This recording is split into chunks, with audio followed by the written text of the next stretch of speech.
Hello everyone, मैं नीलम तिवारी आप सभी का मैग्नेट ब्रेन्स में बहुत बहुत स्वागत करती हूँ। मैग्नेट ब्रेन्स एक ऐसा चैनल है जहाँ पर आपको किंडरगार्टन से लेके 12th क्लास तक के सारे वीडियोस बिल्कुल फ्री अवेलेबल करवाए जाते हैं। ठीक है, अब हम चलते हैं हमारा जो द्वादश पाठ चल रहा है उसका नाम क्या है, वांग मनः प्राण स्वरूपम। और उसके भी अभ्यास कार्य के पहले पार्ट में हमने आपको लास्ट वीडियो में कितने करवा दिए, 4 प्रश्न करवा दिए। ठीक है, अब हम आते हैं अपने 5वें प्रश्न पर, जिसमें लिखा हुआ है निर्देशानुसार, निर्देश के अनुसार रिक्त स्थानानि यानी रिक्त स्थानों को पूर्ण कीजिए। ठीक है, पूर्ण करना है। अब आपको कैसा निर्देश दिया हुआ है, उन्होंने लिखा, अब ये मान लीजिए कि ये हम कर देते हैं आपके गायब। अभी तो ये हमने सपोर्ट के लिए लिखे हुए हैं कि जिससे ना दिख रहा हो, तो अब ये टाइप किया हुआ तो दिखेगा। ठीक है, ये लिखे हुए हैं। ठीक है, ये हो गया। अब हमें क्या करना है, यहां पर क्या लिखा हुआ है, रिक्त स्थान दिए हुए हैं, ये खाली स्थान है। अब इनमें क्या करना है, आपको इनकी पूर्ति करना है। वो भी कैसे, बोले यहाँ पे जो निर्देश दिया है उसके अनुसार। तो पहला पढ़ लेते हैं, लिखा हुआ है अहम किंचित प्रष्टुम, यानी मैं कुछ पूछने की। कहते हैं इक्ष धातु, अब पूरे से हमें मतलब नहीं है, हमें तो अपने निर्देश को पकड़ लो कि आगे पीछे कुछ भी लिखा हो, मतलब समझ में आ रहा नहीं आ रहा। वैसे तो समझ में आना चाहिए क्योंकि अपन पढ़ के आए हैं। तो अहम का मतलब होता है मैं, किंचित यानी कुछ, प्रष्टुम पूछने की, पूछने की क्या कर रहा हूँ, पूछने के लिए क्या कर रहा हूँ, इच्छित हूँ, इच्छा कर रहा हूँ। अब इक्ष धातु का लट लकार में परिवर्तन करना है।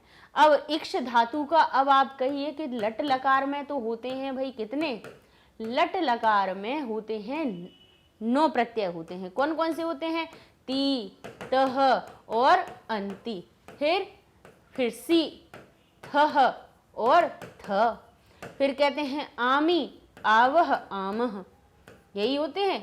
किसी भी धातु में यही लग जाते हैं। बोले ठीक है, आमी, आवह, आवह और आमह। ठीक है, ये हमारे रूप हो गए। ठीक है, अब हमें क्या करना है, इक्ष धातु में लट लकार लगाना है। लट लकार लगा देंगे, कोई दिक्कत नहीं है, लेकिन कौन सा रूप लगाए, इसमें तो 9 है। लट लकार में इक्षति बनाए, इक्षतः बनाए, इक्षंति बनाए, क्या बनाए, इक्षसी बनाए, इक्षतः बनाए, इक्षत बनाए, इक्षामी बनाए, इक्षाव बनाए, इक्षामः। बताइए कौन सा बनाएंगे। तो भाई हमने जब अनुवाद करवाया था समझाए थे कि क्रिया हमेशा किसका अनुसरण करती है, अपने कर्ता का। सब कुछ देखने की, लोग कहते हैं ना कि कुछ मत देखो तुम तो इसको, लेकिन अब बताइए यहाँ इक्ष धातु है और लट लकार लिखा हुआ है। अब लट लकार में भी 9 रूप होते हैं, कौन से रूप को लगाओगे बताओ। उसके लिए हमें भाई आगे वाली कर्ता को तो पकड़ना ही पड़ेगा। कर्ता कौन है यहाँ पे, बोले अहम। अहम का अर्थ क्या होता है, मैं। इसीलिए अपन को रटन विद्या नहीं सीखनी है। मैं के साथ में मैं कौन सा पुरुष होता है, बोले यहाँ पे होता है हमारा उत्तम पुरुष। प्रथम, मैं उत्तम सिखाया था हमने, मैं उत्तम, तुम मध्यम, बाकी सब प्रथम सिखाया था। तो मैं शब्द कहाँ आता है, उत्तम पुरुष में, और वो भी होता है एक, क्योंकि अहम होता है एक, मैं, आवाम हो जाते हैं 2 और वयम हो जाते हैं हम सब। उत्तम पुरुष के भी 3 वचन होते हैं, एक, 2 या बहु, यानी एक मैं और हम दोनों, एक मेरा भाई और आ गया तो हम दोनों हो गए, और वहीं पे बहुत सारे लोग हो गए तो कह दिया हम सब हो गए। लेकिन ये सब किस में आएंगे, उत्तम पुरुष में। तो मैं जब एक वचन है तो हम उत्तम पुरुष की क्रिया की एक वचन वाली क्रिया को पकड़ लेंगे और वो हो जाएगी हमारी आमी। तो अब हम यहाँ पर लिख देंगे इक्ष धातु में आमी, हम इसमें प्रत्यय लगा देंगे। तो क्या बन जाएगा हमारा, इक्ष में आमी लगाइए तो लिख दीजिए आप इक्षामी, लिख दीजिए, ये हो जाएगा हमारा इक्षामी। ठीक है, अब समझ में आ गया कि हमने क्यों कहा है कि हमें अपना कर्ता देखना पड़ेगा। क्योंकि भाई कोई भी धातु है या कोई भी लकार लगाना है, जैसे यहाँ लट लकार लिखा हुआ है, लेकिन लट लकार का इन्होंने वचन नहीं बताया, पुरुष नहीं बताया। तो भाई हर 3 पुरुष होते हैं और 3 पुरुष में 3 वचन होते हैं, तो 3 3 9 यानी 9 रूप बन जाते हैं। तो 9 रूपों में से कौन सा लगाएंगे। अब ऐसे ही देखते हैं हम, मनः, मन, मन शब्द लिखा हुआ है, मनः एक वचन लिखा, क्योंकि जैसे राम रामः हो जाता है ऐसे मन मनः लिखा हुआ है। फिर लिखा है अन्नमयम, अन्नमय ठीक है, क्या कह रहे हैं, मन अन्नमयः। और अब इसमें क्या करना है, भू धातु में हमें क्या बनाना है, लट लकार में बनाना है। और भू धातु के रूप कैसे बनते हैं, आपको पता होगा कि भू धातु के रूप जो बनते हैं वो भव के अनुसार बनते हैं। किस में बनते हैं, भव में बनते हैं। अब इसमें भी फिर से कितने हो गए, यहाँ पे भी हमारे पास 9 रूप हैं। अब भव में हम कौन सा रूप लगा दें, बता दीजिए। तो उसके लिए हम क्या करेंगे, मन के पास पहुंच जाएंगे। अब मन शब्द क्या मैं लिखा है क्या, नहीं, मन लिखा है, मैं तो लिखा नहीं हूं। हम दोनों तो उत्तम पुरुष वाली बात खत्म की, मैं, हम दोनों, हम सब नहीं लिखे हैं तो उत्तम पुरुष नहीं है। तुम दोनों, तुम सब लिखा है क्या, बोले नहीं, ये तो मन लिखा है। तो मैं नहीं है, तुम नहीं है, तो कौन सा आएगा, तो बोले फिर तो ये प्रथम पुरुष है। मैं उत्तम, तुम मध्यम, बाकी सब प्रथम में, तो ये भाई हमारे प्रथम पुरुष की बात आ गई। प्रथम पुरुष में भी मन कौन सा हो रहा है, कौन सी वचन का बोल रहे हैं, कह रहे हैं कि जैसे राम एक वचन में बनता है रामः, तो ये हमारा मन बना है मनः। तो भाई कौन सी क्रिया लगाएंगे, बोले भव में लगाएंगे हम एक वचन वाली क्रिया। तो भव हमारा क्या बन जाएगा, हम लिख देंगे यहाँ पे भवती। क्या लिख देंगे, भवती। इस प्रकार से देखिए ये बन गए। अब हम चलते हैं, अब हम आएंगे लोट लकार पे। किसके बारे में पढ़ना है हमें, लोट लकार के। तो लिखा है सावधानम, क्या लिखा हुआ है, सावधानम, यानी सावधान होकर। अब क्या करना है, श्रु में लोट लकार, सावधानम, साव यानी ध्यान से, और सुनने की बात आ रही है, और सुनने में भी लगाना क्या है, लोट लकार। अब यहाँ पे देखिए जो सावधानम शब्द है ये अपने आप में कमांड दे रहा है, लोट लकार है यानी कमांड वाली बात आ रही है, यानी आज्ञा दी जा रही है, आज्ञा दी जा रही है। अब वहां पे भी सावधानम यानी ध्यान से सुनता है, सुनती है, ये बोले नहीं, बोले हमारे पाठ में क्या लिखा था कि गुरु ने शिष्य को बोला था कि सावधान सुनो। तो कौन सुनो, मैं सुनूं, कोई सुने नहीं, बोले तुम सुनो। उन्होंने, गुरु ने किसके लिए बोला था, बोले सुनने के लिए बोला था। किसको बोला था, तुमको बोला था, यानी आरुणी, जो हम आरुणी थे उन्होंने श्वेत केतु को बोला था। तो तुम शब्द यहाँ पे आ रहा है तो हमारा क्या आ जाएगा, तो बोली यहाँ पे। और भाई सुनने वाले कितने थे वहां पे, बताइए। हमारे पाठ में सुनने, कहने वाला कौन था, एक आरुणी ऋषि थे। सुनने वाला कौन था, श्वेत केतु, एक अकेला था। तो तुम जो शब्द होता है बोले कहाँ आता है, बोले मध्यम पुरुष में। किस में आता है, मध्यम पुरुष में, मध्यम पुरुष में आता है। तो भाई और उसमें भी सुनने वाला बोले कितने हैं, बोले एक ही है, श्वेत केतु, एक वचन। तो मध्यम पुरुष एक वचन में लोट लकार में देखेंगे तो जो क्रिया होती है उसमें ज्यादा कुछ परिवर्तन होता ही नहीं। जैसे पठ हमारी क्रिया होती है, लोट लकार में अगर मध्यम पुरुष में बनाएंगे तो पठ धातु का सिर्फ हलंत हटा दीजिए, पठ। गच्छ धातु है तो गच्छ धातु हमारी इस प्रकार से लिखी हुई है तो बस उसका हलंत हटा दीजिए, तो वो लोट लकार के मध्यम पुरुष की एक वचन की क्रिया बन जाती है। यानी ध्यान करिएगा, एक बात हमेशा माइंड में रख लीजिएगा इस चीज को, कि हमारे जब लोट लकार की बात हो और कहीं तुम का भाव छुपा हुआ हो, यहाँ पे हमारा तुम नहीं लिखा है लेकिन फिर भी इसमें तुम का भाव छुपा हुआ है कि तुम सुनो, ध्यान से सुनो। कौन सुनो, तुम सुनो।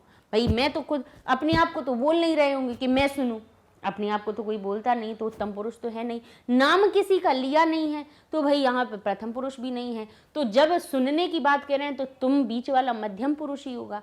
मध्यम पुरुष यहाँ पे छुपा हुआ है लेकिन फिर भी हमने समझ लिया, क्योंकि यहाँ मैं तो होगा नहीं सुनने वाला, कहने वाला एक होगा तो सुनने वाले तुम होगे, क्योंकि हम अन्य पुरुष की बात करते हैं। ठीक है, तो यहाँ कौन सा पुरुष है, मध्यम पुरुष। श्रु का हम मध्यम पुरुष का, और वो भी एक वचन का रूप लगाएंगे क्योंकि यहाँ पे श्वेत केतु एक था। तो हम क्या कह देंगे, श्रुणु। श्रु धातु का बन जाएगा श्रुणु, क्योंकि इसमें ण का आगमन हो जाता है। श्रु धातु के हमने आपको रूप पढ़ाए हुए हैं। हमारे लकार परिचय में चले जाइए, लकार परिचय में धातु रूप में श्रृणोति, श्रु जो धातु होती है, सुन, श्रु का अर्थ होता है सुनना, और उसमें ण का आगमन होके ही श्रृणोति, श्रृणु, ये इस प्रकार से हमारे रूप बनते हैं। तो क्या बन जाएगा, बोले श्रु धातु के श्रृणु के अनुसार रूप बनते हैं, तो श्रृणु को श्रृणु ही लिख दीजिए, कोई उसमें परिवर्तन नहीं कीजिए, जिसका अर्थ हो गया सावधान श्रृणु, ध्यान से सुनो। ठीक है, ध्यान पूर्वक सुनो। आगे लिखा हुआ है हमारा कि तेजस्वी नौ, या हम दोनों, अधीतम हमारा पढ़ा हुआ, तेजस्वी हो, तेजस्वी नौ हम दोनों के द्वारा अधीतम पढ़ा हुआ, क्या हो, हमारे द्वारा, नौ का अर्थ क्या हुआ, हम दोनों के द्वारा, अधीतम पढ़ा हुआ। अब यहाँ हमारे क्या हो गया, कर्ता के संग में क्रिया जुड़ गई, लेकिन फिर भी क्या बचा है, तेजस्वी, हम दोनों के द्वारा अधीत किया हुआ या पढ़ा हुआ ज्ञान कैसा हो, तेजस्वी, और कहते हैं हो।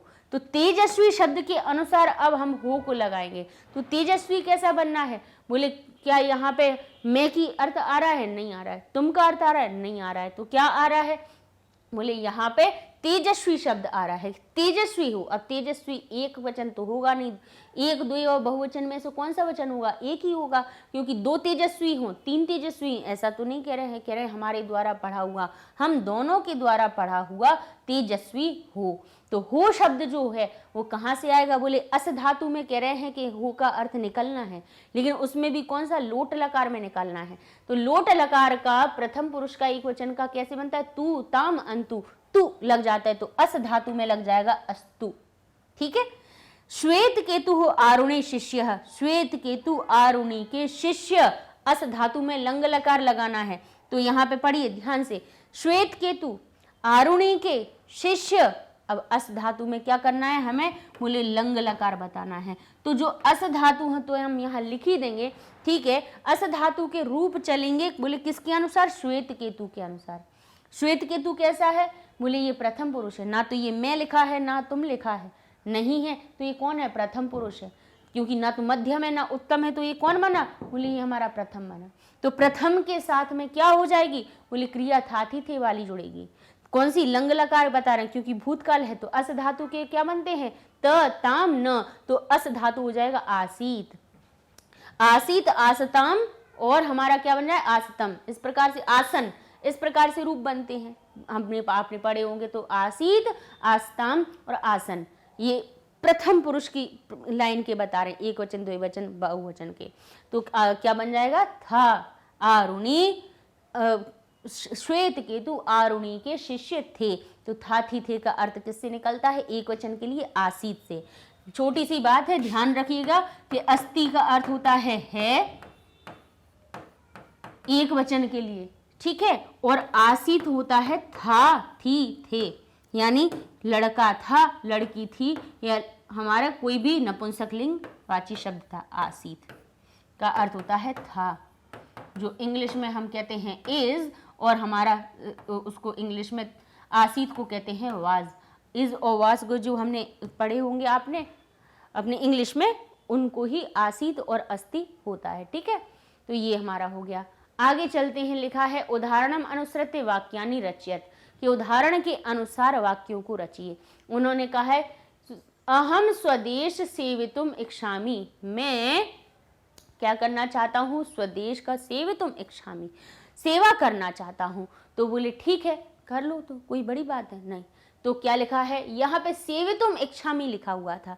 अब सेवितुम इच्छामि के संग में उन्होंने कहा सेवा करना चाहता हूँ, तो हम यहाँ पे अहम पितरौ भी लिख सकते हैं कि मैं पितरौ यानी माता पिता की सेवितुम इच्छामि, ये भी कर सकते थे। तो यहाँ पे हमारे पास क्या उपदिशामि लिखा हुआ है, उपदिशामि, प्रणमामि यानी प्रणाम करना चाहता हूँ, उपदेश देना चाहता हूँ, आज्ञाप्यामि आज्ञा मानना चाहता हूँ, पृच्छामि पूछना चाहता हूँ, अवगच्छामि जाना चाहता हूँ। तो भाई ठीक है, तो क्या करना है, बोले इनके अनुसार हमें छोटे छोटे से वाक्य बनाना चाहिए। वाक्य बनाने हैं तो इसमें कर्ता कौन सा आएगा, बोले आमी लगा हुआ है। यहाँ पे आमी कहाँ लगता है, बोले लट लकार में, लट लकार में उत्तम पुरुष में आमी लगाया जाता है एक वचन में। तो उत्तम पुरुष एक वचन का कर्ता कौन होता है, अहम। तो बस एक चीज तो हमें पता ही चल गई कि अहम लिख दीजिए। मैं उपदेश देना चाहता हूँ, किसको देना चाहता हूँ, अब जो कर्म हो जिसको उपदेश देना चाहते हो उसमें ही माँ हलंत लगा के उसको कर्म बना दीजिए। तो कर्ता तो हमने ढूंढ लिया कि इच्छामि शब्द है, आमी लगा हुआ है, तो आमी के साथ में, आमी वाली क्रिया के साथ में कर्ता आएगा तो वो हमेशा अहम आएगा। ठीक है, समझ रहे हैं आप, क्यों, क्योंकि जो अहम शब्द होता है जिसका अर्थ होता है मैं, वो कहाँ से आता है, बोले वो उत्तम पुरुष, उत्तम पुरुष में भी एक वचन का कर्ता होता है, और उत्तम पुरुष एक वचन में लट लकार में जो क्रिया लगती है वो हर क्रिया में क्या प्रत्यय लगाया जाता है, आमी लगा देते हैं। पठामी, गच्छामी, ठीक है, हसामी, जो भी होगा हमारा तो क्या लग जाएगा, आमी लग जाएगा उसमें, ठीक है, लग जाएगा। तो अब यहाँ से हमें पता चला कि उपदिशामी है, आमी है, तो उसका कर्ता हमें अहम लिखाना है।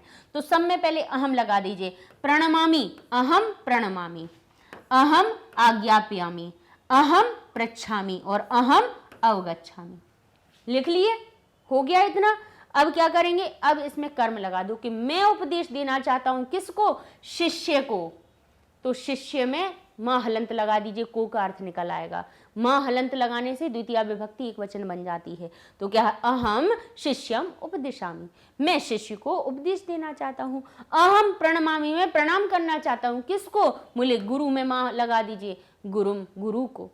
मैं बोले आज्ञाप्यामि, आज्ञा देना चाहता हूँ किसको, शिष्यम शिष्य को। अब यहाँ पे पुस्तकम आने तुम लिख दो तो लिख दो, नहीं लिख दो तो इतना भी लिख दोगे तब भी सही होगा कि अहम आज्ञाप्यामि, अहम शिष्यम आज्ञाप्यामि, मैं शिष्य को आज्ञा देना चाहता हूँ। अब लेकिन काय की दे रहे हो, किस चीज के लिए दे रहे हो, तो इतना सा और बता दो कि पुस्तकम आने तुम, पुस्तक लाने के लिए आज्ञा देता हूँ। अहम पृच्छामि, मैं पूछ रहा हूँ, मैं पूछता हूँ क्या, गुरुम, गुरु को पूछता हूँ। क्या पूछता हूँ, प्रश्नम, प्रश्नम अकेला भी लिख देंगे। अहम प्रश्नम पृच्छामि, मैं प्रश्न पूछना चाहता हूँ, हो जाएगा आपका। किससे पूछना चाहते हो, तो गुरु से। गुरु से कौन है, कर्म।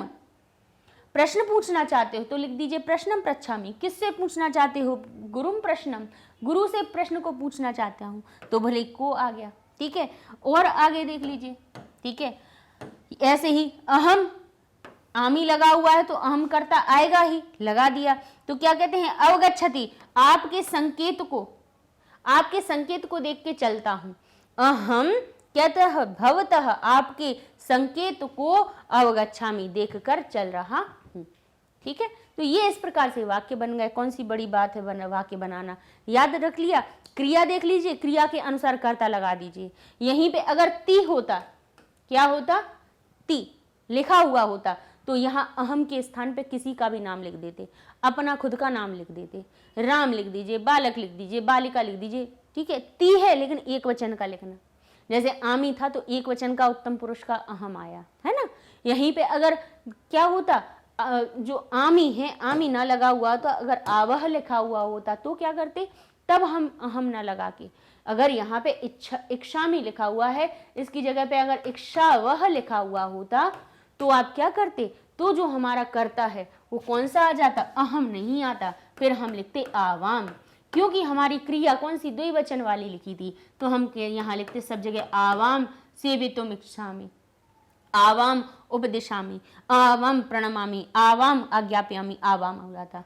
वहीं पे हमारा आमह लिख जाता तो क्या करते, तो बोले तो फिर वयम हो जाता, कर्ता फिर हमारा कौन सा बन जाता, वयम, अहम की जगह पे वयम लिखते। समझ गए आप कहने का मतलब कि क्रिया के अनुसार कर्ता चलता है और कर्ता के अनुसार क्रिया। जैसे पहले वाले उसमें हमने क्या किया, पहले वाले जो हमारा ये प्रश्न हुआ, इसमें हमने क्या किया, कर्ता के अनुसार क्रिया को लगाई, और इस दूसरे प्रश्न में हमने क्या किया कि क्रिया के अनुसार कर्ता के अनुसार वाक्य बना दिए। तो ये दोनों तरह से आपको समझाने के लिए है कि किस प्रकार से हमारे कर्ता और क्रिया एक दूसरे के पीछे पीछे चलते हैं। अब लिखा हुआ है संधिम कुरुत, संधि कीजिए। संधियां तो अपन ने इतनी सारी पढ़ रखी हैं, ये कोई बड़ी बात नहीं है करना, बिल्कुल ऐसे चुटकियों का खेल है। कैसे भाई, क्या करना है, संधि क्या करना है, आखिरी वाले अक्षरों को पकड़ लो, पकड़ लिया। आखिरी अक्षर में कौन सा स्वर है, स्वर व्यंजन देखो सबसे पहले तो क्या है, बोले या में भी स्वर है और ये भी स्वर है। कौन सा स्वर है, अ है, और इसमें कौन सा स्वर है, अ, और आ क्या मिले, बड़ा आ। मात्रा कहाँ आएगी, बोले यहाँ आएगी, और ये वाला लोप हो जाएगा, बोले हाँ हो जाएगा, क्योंकि भाई पहले इन दोनों से मिलके ही तो बढ़िया ये बड़ा आ की मात्रा बन रही है, तो इसको तो लोप होना ही पड़ेगा। तो क्या बनेगा, अतिशय, क्या कहेंगे, अशितस्या अन्नस्य, बन गया ये अशिता, अशितस्यान्नस्य, आ गायब हो गया, हो गया। या में बड़े आ की मात्रा आ गई, बस हो गई संधि। कौन सी संधि हुई, याद हुई अभी तक कि नहीं, कौन सी है बताइए। अब हमें लिख के बताइएगा कमेंट में कि हमने इसकी पूछी है आपसे कि इसमें कौन सी संधि है। अब हम इतनी सारी बता चुके हैं, अंतिम पाठ चल रहा है। बताइएगा कि हमारे प्रश्न 6 में उसके का के उत्तर में कौन सी संधि है, लिखिएगा। जब हमें पता तो चले कि इतना हम पढ़ा रहे तो कुछ कुछ याद हुआ कि नहीं हुआ। हाँ, खरबूजे को देख के खरबूजा रंग बदलता, अभी समझाया था, दोनों तरफ खरबूजा रंग बदल रहा है, समझाई थी। कौन सी संधि है बताइएगा आंसर। क्या करेंगे अब हम उत्तर नहीं बताएंगे, हम सिर्फ अभी आपको करके बता देंगे। आप ये बताइएगा कि इसमें संधि कौन सी है, ये प्रश्न हम आपसे पूछ रहे हैं। भाई इतना हमने 9th की ग्रामर आपको पढ़ाई, संधि का नाम ये आपका आज का होमवर्क दे रहे हैं हम, ठीक है। इनके नाम लिख के बताइएगा, फिर हम पूछेंगे अगले पार्ट में। MCQ जब शुरू करेंगे ना, अब क्योंकि ये पार्ट अपने खत्म हो गया, अब MCQ शुरू करते हैं। आपके MCQ शुरू करेंगे तो उसमें पहले दिन हम ये पहले पूछेंगे आप लोगों ने की या नहीं की, ठीक है। तो ई क्या बन जाएगी, आगे आने वाले असमान स्वर के योग में खरबूजे के देख के खरबूजे ने रंग बदला, ता को आधा छोड़ दिया, क्योंकि ई क्या बन गई, या बन गई। आगे आने वाला स्वर इसमें जुड़ गया तो या पूरा हो गया। तो क्या बना, बोले ये हमारा शब्द बना ई आधा त, या पूरा हो गया और पीछे हो गया, इत्यपि हो गया, ठीक है। अब आगे फिर एक खरबूजा है, रंग बदल जाएगा। किसका रंग बदलेगा, बोले इस ई का बदल जाएगा। क्या बनेगा, फिर से ये पा को आधा छोड़ के भाग जाएगी। क्या बदल जाएगी, बोले आधा छोड़ के या में बदल जाएगी, लेकिन आगे आने वाला स्वर क्या करेगा, इसको पूरा कर देगा, तो ये या हो जाएगा। क्या बचा है, अवधार्यम लिखा हुआ है। देखिए यही बना है कि नहीं बना है, आगे मिला लीजिए। इत्यप्यवधार्यम, इत्यप्यवधार्यम, यही बना है कि नहीं बना है, ठीक है। कहाँ से बना, खरबूजे ने खरबूजे को देख के रंग बदला, ई हमारे आगे आने वाले असमान स्वर के कारण या में बदल गई। कौन सी संधि में बदलती है बताइएगा। फिर से हम पूछ रहे हैं, का और इयम, आ के बाद जब ई आती है नया क्या बनाती है, ए बनाती है। हम नहीं बताएंगे कि क्या बनाती है, ये हम बार बार ये पूरा सेशन हमने इसी को बोलते बोलते आपको समझाया। ए का आ और ई का नया बन जाता है, ए बन जाती है। आ और ऊ से मिलकर क्या बन जाता है, हम हमेशा ओ बताते गए, ओ बन जाता है कि आ और ई का जब मेल होता है तब ए बनता है। किस संधि में होता है, अब उसका आपको आंसर बताना है। और ये नहीं सोचिएगा छोटा या बड़ा, ये सब चीजें अपन पढ़ चुके हैं, है ना। ऊ के मेल से क्या बन जाता है, ओ बन जाता है। और फिर इसके बाद अ या आ के मेल में क्या में मिल जाए, री मिल जाए तो क्या बन जाता है, अर अर बन जाता है। और अ या आ के मेल से री मिल जाए तो वो अल बन जाता है। क्या बन जाता है, अल। ये अपन पढ़ चुके हैं। तो क्या बनेगा, आ और ई का मेल होगा तो इसमें छुपा आ और का बेचारा आधा रह जाएगा, क्योंकि जैसे ही स्वर अलग हुआ व्यंजन हुआ आधा, उसमें मिलाया ई, बना क्या, ए कहाँ जाएगा, जो आधा हमारा बेचारा कौन रह गया था, ए का आधा रह गया था, तो अपनी मात्रा इसको दे देगा, तो ये बन जाएगा के, और बचा क्या है, यम, तो बन जाएगा के यम, ठीक है। आगे देखिए, अ सिर्फ हमें क्या पकड़ना है, पूरे आगे पीछे के इतने सारे शब्द लिखे होते हैं, कुछ नहीं देखते हैं। हम देखते हैं कि ये जो धन का निशान लगा हुआ है, ये जो जमा निशान लगा हुआ है, जोड़ने का निशान जो लगा हुआ है, वो क्या करेगा, बोले यहाँ के अंतिम अक्षर को और यहाँ के पहले अक्षर को पकड़ेगा। तो क्या करेगा, यहाँ पे कौन छुपा हुआ है, औ, क्या लिखा हुआ है, औ, और यहाँ पे कौन सा है, यहाँ है अ। औ के बाद कोई भी स्वर आ जाता है, क्या बदल जाता है, ए आई ओ औ, क्या बनता है, अय आय अव और आव, तो क्या बन जाता है, ये आव बन जाता है। अब भाई जब ओ और आ आव बन चुके हैं तो ना तो बेचारा आधा रह गया है कि नहीं, तो क्या करेंगे, ना को दे देंगे आ, तो ना क्या बन जाएगा हमारा, ना। व आधा ही है, व आधा निकला, ये स्वर इधर आ गया, तो क्या बन जाएगा, बोले वह पूरा हो जाएगा, नाव हो गया, बचा क्या, धीतम, क्या बन जाएगा, धीतम। बताइएगा कौन सी संधि हुई है, नौ औ और अ के मेल से कौन सी संधि होती है, नाम बताइएगा। नहीं आए तो लिख देना कि मैम नहीं आ रही है, फिर फिर हम बताएंगे कि भाई क्यों नहीं आ रही है। अब फिर से भवती, ई और ई का मेल हुआ, ई और ई का समान स्वर मिलते हैं, क्या बना देते हैं, ई और ई मिलके बड़ी ई में बना देते हैं। नहीं बता रहे नाम, सोच रहे होगे कि मैम बोल दें बीच में, कोई नाम बोल दें, नहीं बोलेंगे इस बार। आज आपका ये टेस्ट है कि ई और ई समान स्वर मिले हैं, बड़े हो जाएंगे तो क्या बोलेंगे इसको, भवत शब्द तो रह ही जाएगा अकेला, दोनों हो जाएंगे बड़ी ई की मात्रा तो हो जाएगा ती, और बचा क्या है, ती।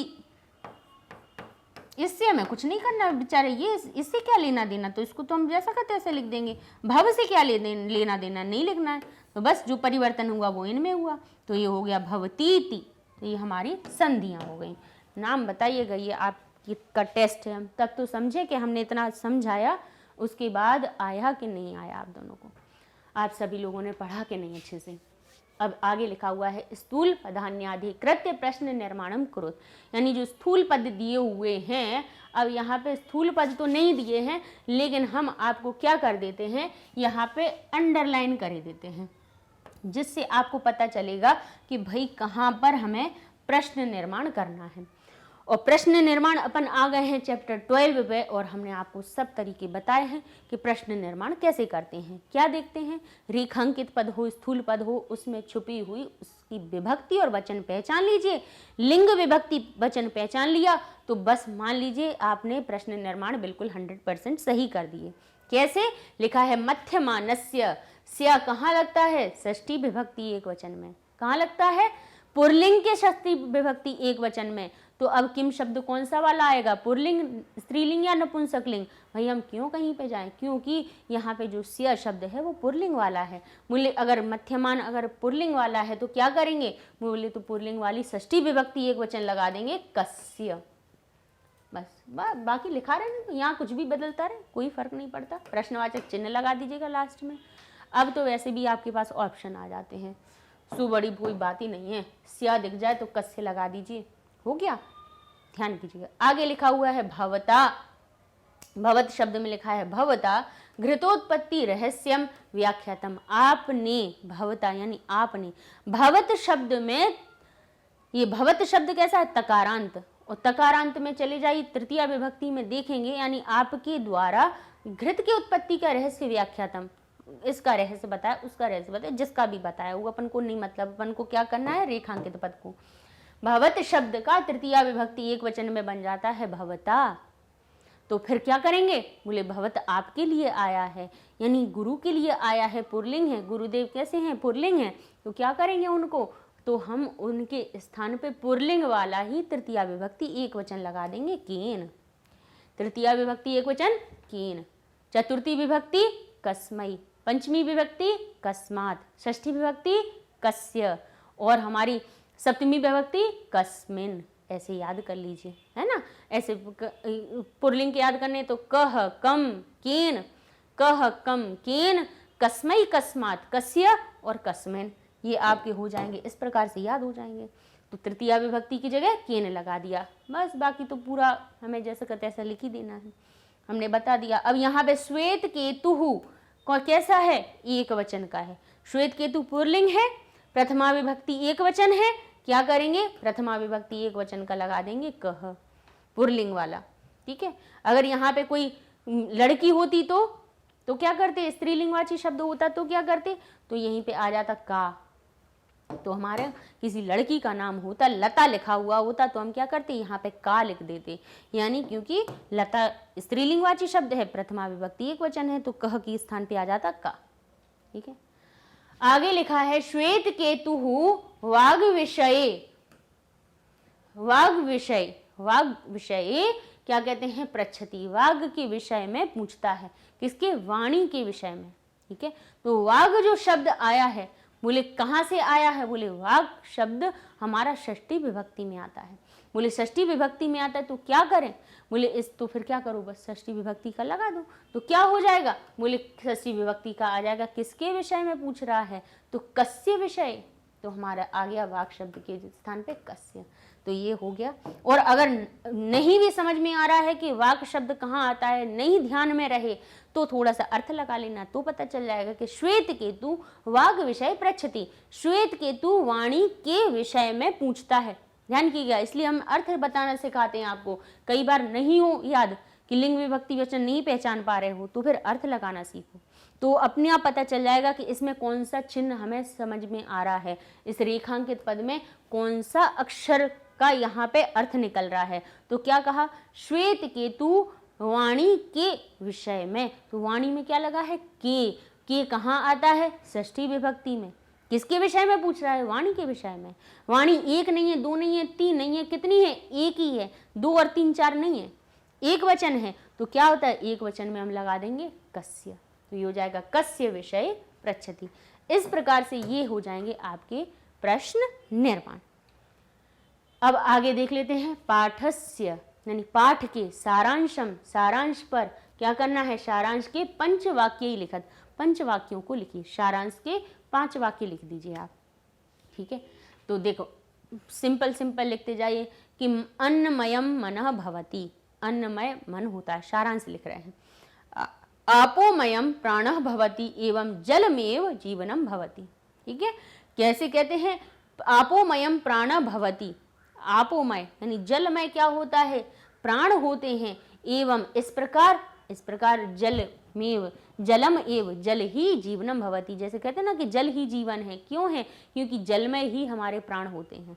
प्यासे अपन एक दिन पूरा 24 घंटे रह लीजिए प्यासे, फिर दूसरे दिन देख लीजिए कि क्या होता है, दूसरे तीसरे दिन, एक दिन रह लो, 2 दिन रह लो, बस फिर तीसरे दिन फिर समझ लेना क्या हो जाएगा।